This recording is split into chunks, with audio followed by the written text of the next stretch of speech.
This channel does not promote any violent, harmful, or illegal activities. All content provided by this channel is meant for an educational purpose only. Brought to you by V-Guard, co-powered by Sensodyne O Bhimal, বলো কথা Keshari. Associate sponsor Ultratech Cement। এই মুহূর্তে দাঁড়িয়ে মালদার কালিয়াচকে নজর রাখতে হচ্ছে, সেখানে বোমা বিস্ফোরণ, মজুদ বোমায় বিস্ফোরণ হয়েছে। পরিত্যক্ত একটা ট্যাঙ্কি, তার মধ্যেই ছিল 2-4 বোমা। আর ঘটনাস্থলে বম্ব স্কোয়াড পৌঁছেছে, পুলিশ পৌঁছেছে। ভোট মিটলেও অশান্তির বিরাম নেই। আতঙ্ক যেন কিছুতেই পিছু ছাড়ছে না সাধারণ মানুষের। এবার তো প্রশ্ন উঠবে এই ছবিটা সামনে আসার পর, এই যে 2 ভর্তি বোমা এসছে, এই যে একটা ট্যাঙ্কিতে মজুদ করা হয়েছে বোমা, এগুলো কারা রেখে গেল, কে রেখে গেল এবং কি কারণে এই বোমা মজুদ করা হচ্ছিল? একের পর এক এইরকম ঘটনা। প্রশ্ন উঠছে রাজ্যের নিরাপত্তা নিয়ে, প্রশ্ন উঠছে ভোট মিটে গেলেও কেন অশান্তি মিটছে না, কেন দিকে দিকে মিলছে বোমা, কোনোদিন মুর্শিদাবাদে, কোনোদিন মালদায়, কোনোদিন ভাটপাড়ায়, কেন প্রত্যেক দিন, কেন নিশানা হবে কোনোদিন শৈশব, কোনোদিন যুবক, কেন মারা যাবে? প্রশ্ন তো উঠবেই। কোথায় রাজ্যের নিরাপত্তা, কোথায় পুলিশ, কোথায় প্রশাসন, কেন খবর থাকছে না তাদের কাছে? জলের ট্যাঙ্কে বোমা পাওয়া যাচ্ছে, লিমা ভাবা একবার, জলের ট্যাঙ্কে 2 বালতি বোমা মিলছে। আচ্ছা দীপ, এর থেকে বোধহয় অবাক করা হয় যখন কোনো স্কুলের কাছ থেকে বোমা উদ্ধার হয়।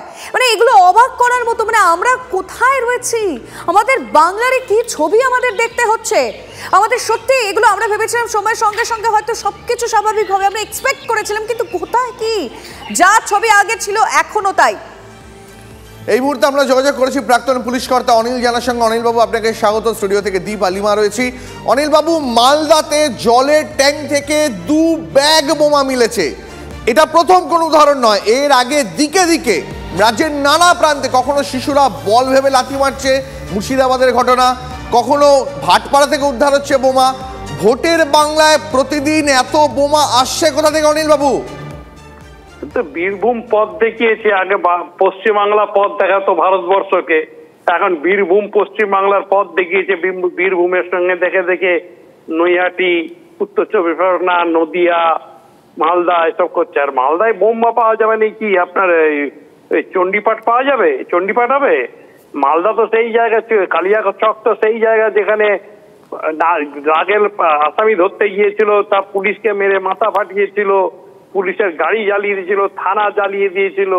তারপর রিইনফোর্সমেন্ট গিয়ে যখন গুলি চালালো, 3 জনের পায়ে লাগলো, তখন সরকার থেকে তাদেরকে অর্থ, যাদের গায়ে লাগলো, যারা সেই মহান কাজ করলো, থানা জ্বালালো, পুলিশকে মারলো, তাদেরকে অর্থ সাহায্য দিল, আর তারপরে যে অফিসার গুলি চায় তাকে ট্রান্সফার করে দিয়েছিল।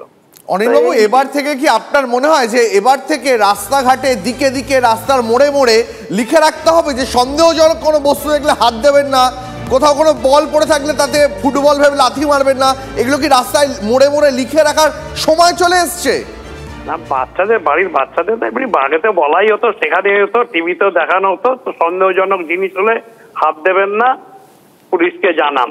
এবার বাড়ির বাচ্চাদেরও শেখাতে হবে যেন ওই কোনো কিছু দেখে বল ভেবে যেন খেলতে না যায়, শট না মারে। আমাদের তো ছোটবেলায় ঠিক কথাই বলেছেন, তবে করতে হবে নয়। এই ছবি আমরা অলরেডি দেখে ফেলেছি, আমরা দেখে ফেলেছি যে কিভাবে স্কুলে শেখানো হয়েছে, টিচাররা শেখাচ্ছেন যে এরকম ধরনের কোনো বস্তু দেখলে হাত দেবেন না, সেটা ভয়ানক বিপদ হতে পারে। অনেক ধন্যবাদ আপনাকে। সত্যি কোন সময় চলে এলাম আমরা দীপ, যেখানে বাচ্চাদেরকে আমরা আগে জীব জন্তু রং এইসব শেখানো হতো, এখন শেখানো হচ্ছে কোন বলে খেলবে আর কোন বল ধরলে খেলবে না।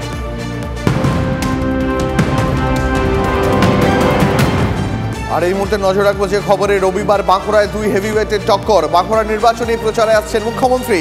বিষ্ণুপুর এবং বাঁকুড়া লোকসভা আসনে 2টি পৃথক কর্মসূচি রয়েছে তাঁর।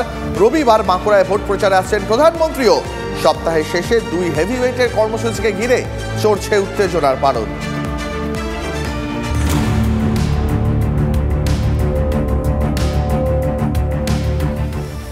দীপ, এই মুহূর্তে অবশ্যই আমাদের রাজভবনের দিকে নজর রাখতে হচ্ছে, কারণ সেখানে একটার পর একটা ডেভেলপমেন্ট এবং এই যে শ্লীলতাহানির যে অভিযোগ, তা নিয়ে একটা পর একটা আপডেট আসছে। রাজভবনে শ্লীলতাহানির অভিযোগে পদক্ষেপ নিল এবার লালবাজার। রাজ্যপালের ওএসডি সহ 3 কর্মীর বিরুদ্ধে এফআইআর করলো পুলিশ। বলপূর্বক আটকে রাখা সহ কি কি ধারায় মামলা হয়েছে, আসলে একটু ডিটেলে জানার চেষ্টা করি। আমাদের প্রতিনিধি সৌভিক সরাসরি রয়েছেন। সৌভিক, জানি রাখি, রাজভবন ঘটনায় কিন্তু ইতিমধ্যেই কলকাতা পুলিশ অনেকটাই অ্যাক্টিভ হয়েছে এবং গতকালকে 3 জন কর্মীর বিরুদ্ধে 166 এবং 341 ধারায় মামলা রুজু করলো কলকাতা পুলিশ। এবং যেটা জানা যাচ্ছে যে এই যে মহিলা কর্মী, সেই মহিলা কর্মীকে বলপূর্বক আটকে রাখা, তার কাজে বাধা দেওয়া, এমনকি তার সঙ্গে শারীরিক নির্যাতন করা, এই 3টে ধারায় কিন্তু, এই 2টি ধারায় কিন্তু মামলা রুজু করা হয়েছে 3 জনের বিরুদ্ধে। এবং সিসি ক্যামেরার ফুটেজ দেখেই কিন্তু এই 3 জনকে শনাক্ত করেছে। এবং ইতিমধ্যেই কিন্তু এই যে মহিলা, অর্থাৎ যে মহিলা কর্মী, সে কিন্তু গোপন জবানবন্দিও দিয়েছে ভ্যানসাল কোর্টে। এক কথায় বলা যেতে পারে কলকাতা পুলিশ কিন্তু কলকাতা পুলিশের মতো কিন্তু এই তদন্তকে এগিয়ে নিয়ে যাচ্ছে। এবং আমরা গতকালকেই দেখলাম যে 3 জনের বিরুদ্ধে মামলা রুজু করা হয়েছে এবং তাদের আজকে কোর্টে প্রোডাকশন করা হবে। বেশ, নজর থাকবে সৌভিক, তুমি সঙ্গে থাকো। এই বিষয়ে আমরা রাজনৈতিক প্রতিক্রিয়া পেয়েছি। সুজন চক্রবর্তী, তার কি মতামত শুনুন। লালবাজার তদন্ত নিশ্চয়ই করেছে, করে রিপোর্ট যা বুঝেছে তার পরিপ্রেক্ষিতে এফআইআর করছেন রাজভবনের 3 জন কর্মীর বিরুদ্ধে। কিন্তু লালবাজার যখন রিপোর্ট করেছে, মুখ্যমন্ত্রী তাদের গ্রেপ্তারিকে আটকে দেবেন কি? মুখ্যমন্ত্রীকে অবিলম্বে নির্দেশ দেওয়া উচিত। ওনার নির্দেশ ছাড়া পুলিশে কিছু হয় না। কে গ্রেপ্তার হবে, কোথায় এফআইআর হবে, কারণ উনি সব জানেন। উনি পুলিশ মন্ত্রী যেন তদন্তকে বাধা না দেন, যথাযথ ব্যবস্থা যেন হয়। কোনো অনুতাপ নেই। তারপরে শুধু ওই রাজভবনের কর্মরত অস্থায়ী কর্মীর পরে আরেকটি মহিলা যিনি শিল্পী, তিনি কমপ্লেন করছে দিল্লিতে হোটেলেতে অঘটনের কথা। রাজ্যপাল বলে 7 খুন মাফ, রাজ্যপাল বলে বিজেপি চুপ থাকবে, এটা তো মানতে পারছি না।